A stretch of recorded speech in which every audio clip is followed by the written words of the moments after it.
नमस्कार दोस्तों, आपका स्वागत है आपके अपने चैनल बुद्ध एको पर, जहां हम बुद्ध की जीवनी और उनके उपदेशों के बारे में जानते हैं। आज का हमारा विषय है श्मशान में भूत होते हैं या नहीं।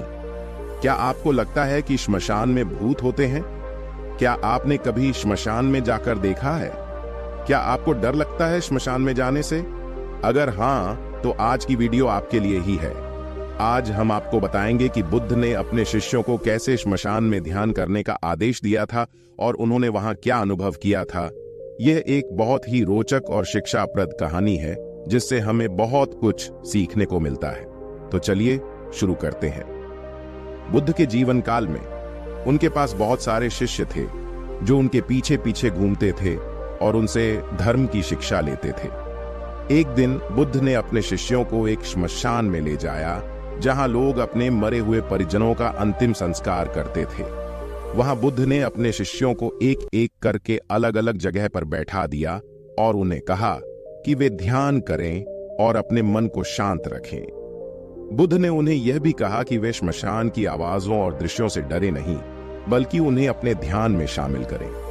बुद्ध ने उन्हें यह भी बताया कि श्मशान में भूत नहीं होते, बल्कि वे हमारे मन की कल्पना होते हैं जो हमें भयभीत करते हैं।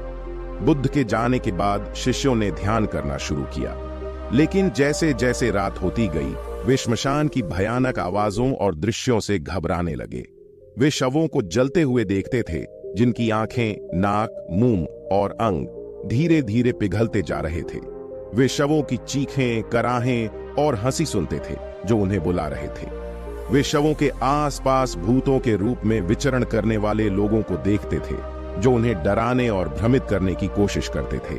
वे शवों को खाने की इच्छा से तरसते थे, लेकिन उन्हें वहां की अग्नि से दूर रहना पड़ता था।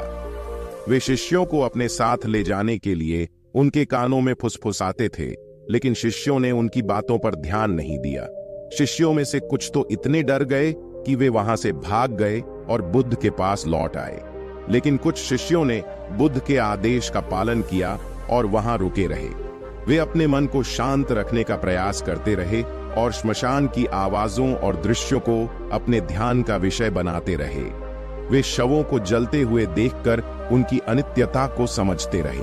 वे भूतों को विचरण करते हुए देखकर उनके दुख और आसक्ति को समझते रहे। वे अपने आत्मा को शवों और भूतों से अलग करते रहे और उनके साथ कोई संबंध नहीं होने का बोध करते रहे।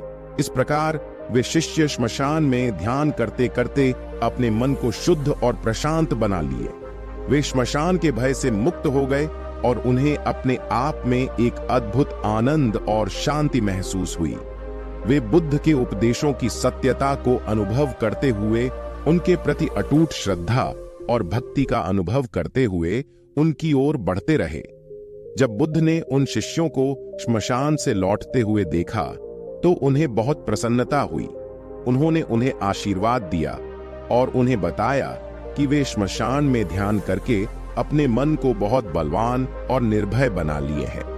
उन्होंने उन्हें यह भी बताया कि श्मशान में भूत नहीं होते, बल्कि वे हमारे मन के भ्रम होते हैं जो हमें डराते हैं। उन्होंने उन्हें यह भी बताया कि जो लोग श्मशान में भूत के रूप में विचरण करते हैं वे वो हैं जिन्होंने अपने जीवन में बुरे कर्म किए हैं और अब वे अपने कर्मों का फल भोग रहे हैं। उन्होंने उन्हें यह भी बताया कि जो लोग श्मशान में ध्यान करते हैं वे वो हैं जिन्होंने अपने जीवन में अच्छे कर्म किए हैं और अब वे अपने कर्मों का फल प्राप्त कर रहे हैं। इस प्रकार बुद्ध ने अपने शिष्यों को श्मशान का रहस्य बताया और उन्हें अपने मन को शुद्ध और प्रशांत रखने का उपदेश दिया।